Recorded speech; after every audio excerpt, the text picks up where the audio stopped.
Kitchen table wizards, what's up deck brewers from all over the world. Today we are back with a fun, flavorful elemental tribal deck with a little bit of jank in it, a little bit of combo in it with this card. Let's go.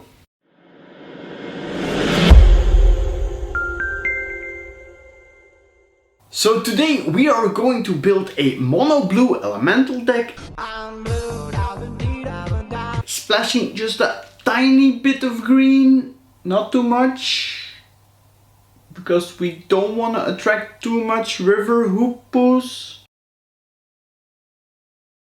I think he's not coming. Good, I think we're safe. So before I start talking elementals, just a quick shout out to the best place you can get your singles in Europe, and that is of course cardmarket.com. They are still our partner. Don't know how many vouchers they have, but they keep on throwing them to me so I can throw them to you. And who doesn't like giving gifts? I do. And who doesn't like receiving gifts? Probably you do. And if you want to be eligible for a voucher, it's very simple. Like the video, subscribe to the channel, but most importantly, leave a comment. And this time I want to find out where my fans are coming from. What is the first video you saw on my channel? Leave it in the comment below and maybe you're eligible for a €10 card market voucher. So I'm not alone here. No, I'm still here with my intern, with the queen of the edits. Hi. Okay, you're in a good mood today. Yes, I am. So today you're doing elementals, right? Can you explain to me what they are? Because I've never heard of them. Yeah, okay. So elementals are creatures from the elements of nature. You have the fire elemental, the earth elemental, the air elemental, and the water elemental. So I think that's pretty simple, right? Now let's head into the deck. The deck is about €40 or $50, so we stay within budget. So we start the deck as always in style. Exactly, we start with the basic lands. When I think of elementals, I think of Zendikar, so I wanted to pay tribute to some of the great art of Zendikar with my 12 islands and 2 forests. The island is from Anna Steinbauer, very mysterious art which I love. Vincent Prose gave us this walking forest, fits the elemental theme quite well if you ask me.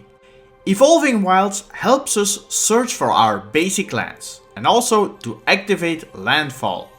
The following 6 cards are all dual lands in green and blue, but the middle one has 4 copies because it's an island, which is important for a card I will discuss later. I also play 1 Lumbering Falls, a dual land that's also an elemental. Now on to some elementals.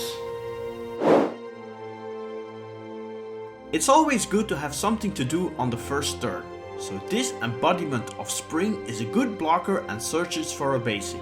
Voidstalker deals with almost all problematic creatures, and Vaporkin is a cheap flyer for 2. Now we play a lot of elementals with enter the battlefield abilities, and this one is the reason I added green.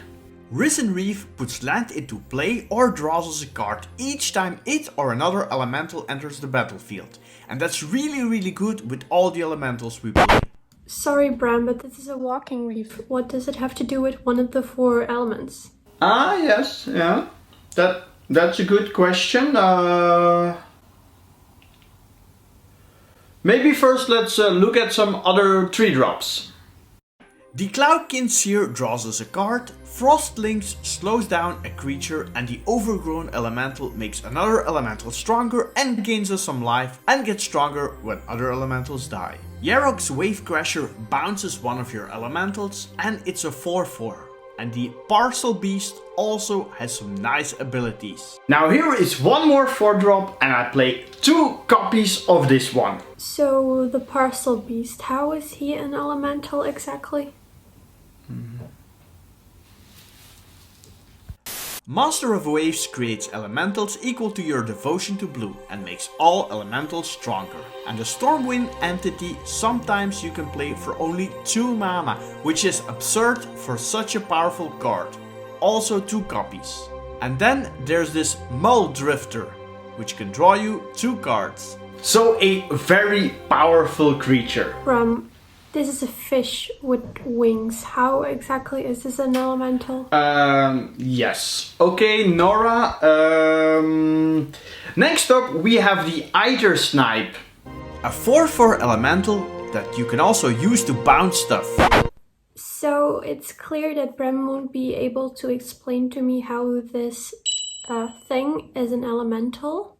So I won't be asking any further questions to save him from embarrassment. It's for his own good. Ah yeah, are we still here? Okay, another one, another obvious elemental. Cavalier of Gales is a great devotion to blue card. And its enter the battlefield ability has you draw 3 cards and discard 2 of them. That's super strong. Oh yeah, and when it dies, you scry 2. Torrent Elemental is another dynamic mythic in the deck, but it's very cheap to buy. It's a flyer that taps all creatures defending player controls when it attacks. And it can return from exile. Ethereal Forager has Delve, and when it attacks you may return an instant or sorcery back to your hand that you exiled when you cast it with Delve. The biggest elemental of the bunch is this Royal Elemental. It is the main reason I included the Evolving Wilds in the deck, as you can use them to steal your creatures from your opponents. So these were all the elementals in the deck. Nora, I think now you understand what an elemental is, right? Yes, very clear, Bram. Very well explained. Ah, good. Okay, let's now continue with some shenanigans. We play blue, so we need to have a bit of evil and play a bit of counter magic. Counterspell and Archmage's Charm I both like in the deck. Of course, we also need to include some card draw with Brainstorm and Winged Words. The last one likes us having those 12 flyers in our deck.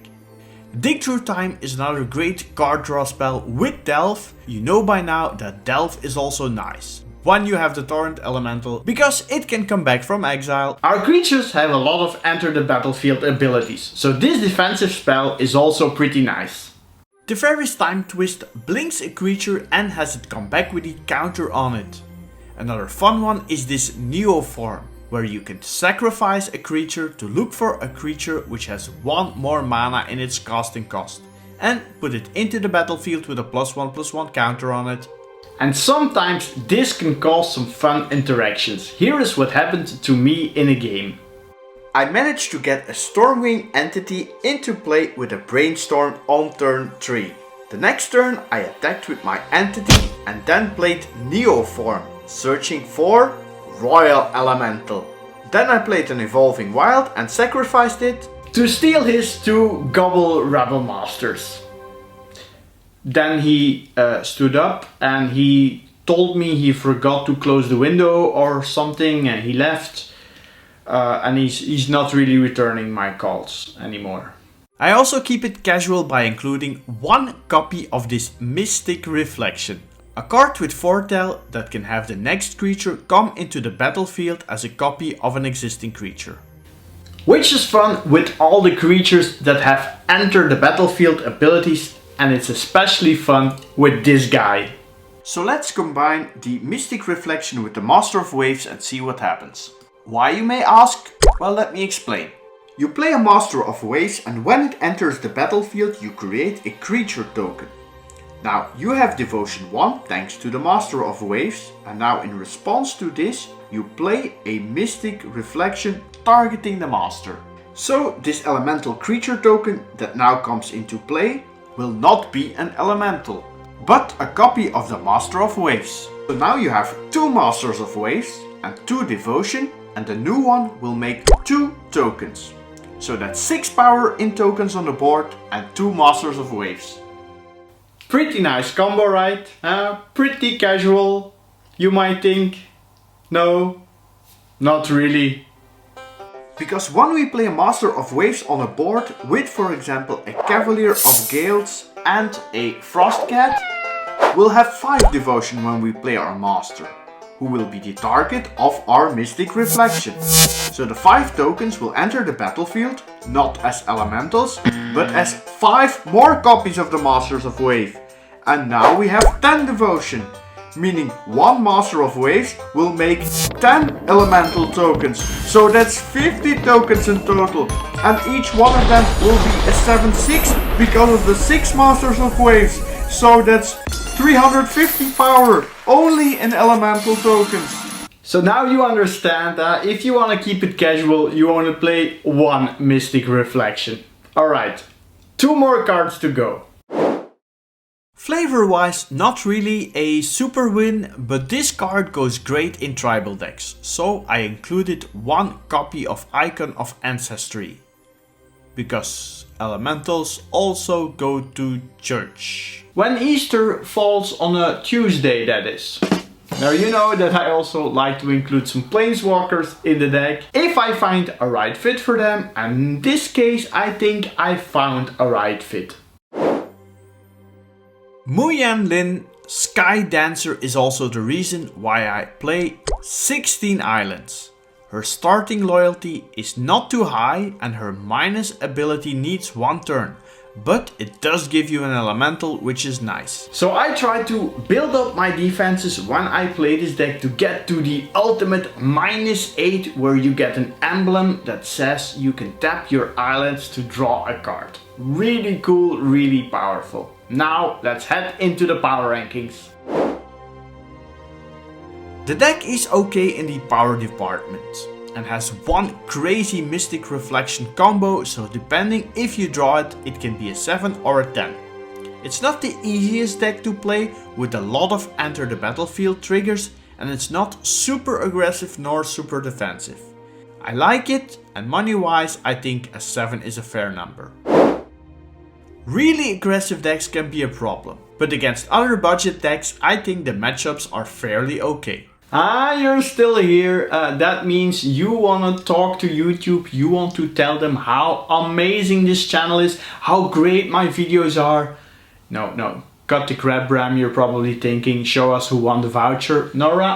So this week's card market voucher winner is Frederick Cornelius Nielsen. Congratulations. Go check out the description down below to check out how you can claim your prize. So this was the video for today. Are you ready for the Sunday matches? You can already find them here in the playlist. And as always, keep it casual. Bye.